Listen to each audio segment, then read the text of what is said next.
Pete Cohen's #1 success secret. Pete Cohen is the people's coach. Who is Pete Cohen? Pete Cohen is me.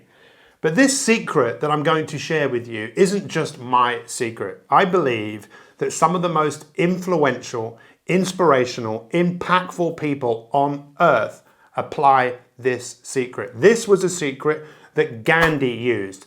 This was a secret that the most popular YouTuber in the world, Mr. Beast, used. This is a secret that Stephen Bartlett, one of the most well-known entrepreneurs in the world and the youngest ever dragon on Dragon's Den, and also Matthew McConaughey, who won an Oscar in 2013. But it's not just famous people, it's people who really change the world. And deep down, I actually believe that is what most people want to do in some way, shape, or form. But more of that later.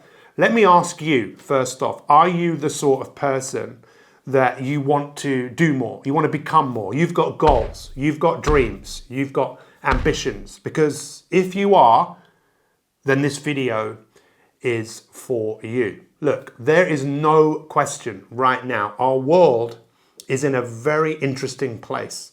I think there's more uncertainty, more fear, more depression, more anxiety, more health problems than ever before. And I believe that my story, and specifically this secret, could really help you move in a different direction. Because ultimately, what we know is human beings don't change when we tell them what to do. Human beings change when their perspective changes. And I want to give you a different perspective. But I have to be totally honest with you, for the majority of my life, I did not live this secret. I believe I did the opposite. In fact, I was a bit of a fraud for most of my life, and I feel I was lying to myself and to other people. Look, I'm a coach, and the role of a coach is to help someone go from where they are to where they want to be. In fact, the word coach comes from a Hungarian word, which means a coach and horses. Why would anyone go on a coach and horse? Because they are somewhere and they want to go somewhere. Where do they want to go? And that would be the question I would ask everyone I would work with. And I was surprised that most people didn't know where they wanted to go. They knew where they didn't want to go. They knew where the problem was. They knew what was wrong. They knew what was missing. They knew what they hadn't got. But very few people had clarity on where they wanted to go. And none more so than me. However, I am a very enthusiastic person, and I was extremely lucky to be brought up by two incredible people, my parents. And my mum always said to me, there is an answer to everything. And my dad always said, son, it is not what you know, it is who you know. So despite the massive insecurities I've had and the lack of vision I've had in my life, I was able to help a lot of people. And what I have here is actually, this is one of my school reports from 1985, and it doesn't make particularly good reading. I'll just read you one bit. Pete always makes his presence known, and I feel he needs to settle down and do some careful learning to improve his position. I'm very unhappy with his recent behavior, blah, blah, blah, blah, blah. I didn't do particularly well at school. I didn't like school. I left school with so many insecurities about who I was. I genuinely didn't feel I was good enough. And I moved into a world where all I wanted to do was prove myself. I was running away from a past, and I desperately wanted acceptance, and I definitely wanted attention. Now, I got results with people, and I've done some amazing things. I've written 20 books. This was the first book I wrote. Slimming with Pete. Habit Busting, published in multiple languages around the world. Fear Busting, also published in multiple languages around. Sort Your Life Out. But the person's life I really, really needed to sort out was my own. And it took for me to really, really burn out in my 20s to really wake up to the fact that I need to change. So I had a coach. I had a coach for 16 years of my life. And I really started to change. But it took me a long time to start looking at myself with a fresh pair of eyes. And I don't know whether you've ever heard this expression, but my greatest test is actually my greatest testimonial. Because in 2011, my girlfriend at the time had a massive epileptic fit and she was rushed to hospital.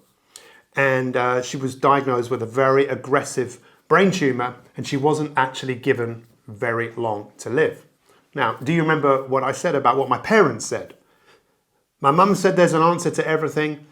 And my dad said, it's not what you know, it's who you know. So who did I call? I didn't call Ghostbusters.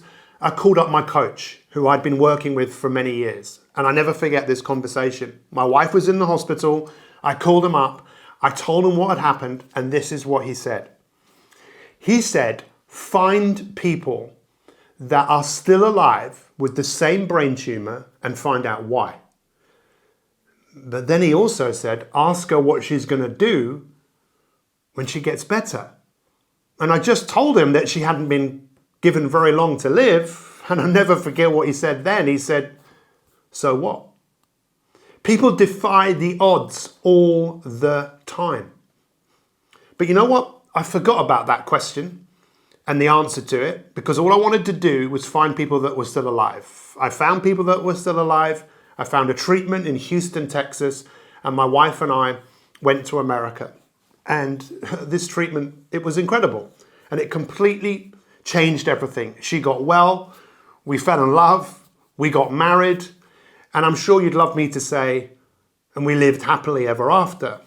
Well, we did live happily ever after for a while. But after 3 years, I asked her the question that my coach had asked me to ask her, which was, what are you going to do when you get better? And she started crying. Now, at that time, I was naive. I was ignorant. I thought she was crying because she didn't have a future, which was ridiculous, which I'll explain in a moment. I thought she was crying because she didn't want to die.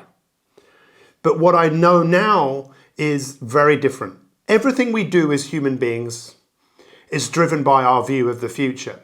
My wife's view of the future didn't go very far. And this is part of what we need to look at with this secret, is everything we do as human beings, we do for goals. Everything we do is for our future. But what we now know, especially in the field of psychology and neuroscience, is our view of the future doesn't go very far. And there have been studies where people have been put in what is known as fMRI machines. And in these machines, people would be asked a series of questions. The first question would be, think of yourself. And we would see a part of the brain light up. Then we would say, think of a stranger. And we'd see a different part of the brain light up. Then we'd ask people to think of themselves in the future, like a year down the line. What part of the brain do you think lit up for most people? Well, it probably won't surprise you. It is the stranger. Most people know who they're going to be today. If I said, what are you doing tonight? What are you doing tomorrow? What are you doing next week? Most people know. They know who that person is. But beyond that, people don't know who that person is. And if you don't know who that person is, why would you invest in that person? So when Gandhi said, be the change that you want to see in the world, he saw himself in the future. He knew who he needed to be. It was exactly the same with Jimmy Donaldson, aka Mr. Beast, the most successful YouTuber in the world, who 7 years ago made a series of 4 videos where he's talking to his future self. He was building a relationship to his future self. He scheduled those videos to go out after 6 months, a year, 5 years, 10 years. And after 7 years, he went from 8,000 subscribers to over 100 million subscribers. Or Matthew McConaughey, in his speech for the Oscar in 2013, at the end of his speech, he says, I lastly want to thank my hero. And he tells the story of when he was 15, someone said to him, so who's your hero? And he goes, I don't know, I need to think about it. He saw this person 2 weeks later and the person said, so who's your hero? And he goes, I thought about it and it's me in 10 years' time. He knew, he decided to know his future self. He decided to become his future self.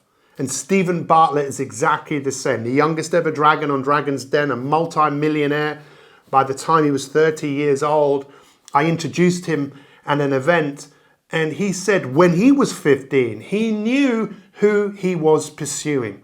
Every single one of us has the ability to build a relationship to our future self.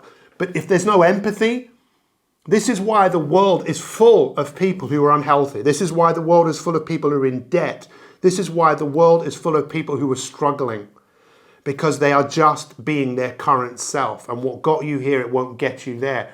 We're living in a world where a lot of people were like who I was, feeling not good enough, trying to prove myself, comparing ourselves. We can actually change. And when I woke up to this, everything changed. I started getting amazing results with people. I wrote a book called Inspirators, which is all about the hero's journey, because I believe we are all heroes and we all have the ability, just like every story, every film, someone is called to an adventure. They don't want to go. They want to stay where they are. But then there's a coach or a mentor or someone who encourages people to go down a road. But let me ask you a question. When do you think we get to see the best in people? What do you think needs to happen in order for people to behave in a way they wouldn't normally behave? It is a disaster. It is a crisis. COVID definitely showed that there were many people who stepped up and stepped out and started being an example to everyone else. But after a disaster, after something difficult happens, most people go back to who they were before. But what I've been able to do is to apply the science and the application of future self-thinking to help people, so many people, transform their life. But you know what? That was the path I have chosen to take. But in November 2021, things changed again. And my greatest test became an even greater testimonial. My wife had another major epileptic fit. And over a few months, things just got worse and worse and worse. And then she was diagnosed with a very, very aggressive brain tumor. The right side of her body basically stopped working, and my whole world had been turned upside down. And I really believe that it was just a huge, huge test for me. And with the help and support of so many people, I decided to find a treatment for her. We weren't able to go back to America where we'd gone in 2011. I wasn't sleeping. I was just not in a good way. But there was something inside me that just knew there was a way out of this. And I had to apply what I was preaching. And I found a treatment in Germany. And to say my wife is better would be a massive understatement. Once again, she's defied all of the odds, and she has made a miraculous recovery. It's unbelievable. It's one of the best things I've ever seen. And once again, it shows me that there is possibility, because most people today are either driven by pain and suffering or a disaster or a prognosis, and it doesn't have to be that way. We can be driven by who we want to become. We can be driven by possibility. We can be driven by a desire to get better. Why is the world in such a difficult place right now? Because I think there's so many people that are lacking inspiration. So what is the number one success secret? Well, it's to become your future self. It's to know that person. It's to build a relationship with that person. We all have voices in our head. We have a voice that is all about survival. We have a voice that wants us to keep us in the all too familiar story. We have a voice that wants us to keep us on our toes, that wants to keep us in stress. But we also have another voice that I believe that most people don't really listen to. That's the voice that wants us to get out of bed. That's the voice that wants us to go out there and actually make a difference. I actually believe I'm not just a coach. I also believe that I am a lawyer who is representing your future self. Because once you get to know your future self, anything is possible. Many years ago, I worked with 7 times snooker world champion Ronnie O'Sullivan. And he was not in a particularly good way. He came to see me He had a 2-hour appointment and he stayed for 3 days. And after a couple of days, we really started to talk about what it is that he wanted. And he wanted to win again. And he started to imagine who that person was. And then I never forget saying to him, Ronnie, you are not that person. The person that you see is the person that you could become. But unless you start to see that person as someone different to you, you will just keep being who you are. Let me ask you this. What will be your greatest ever achievement in your life? Is it possible that the greatest ever achievement in your life isn't what you've done, it's what you will do? It is who you will become. Are you ready to be the difference that makes the difference? Are you ready to make the world a better place by going first? Ultimately, we see the best in people when they're growing and when they're contributing. Look, for me, it's a miracle that my wife is alive and well today. And if she's been able to transform her life in the most difficult of circumstances, what can you do? The art and the science of future self-thinking is something that we can all do. The question is, what will we do? A great life, it doesn't happen by chance. It happens by design.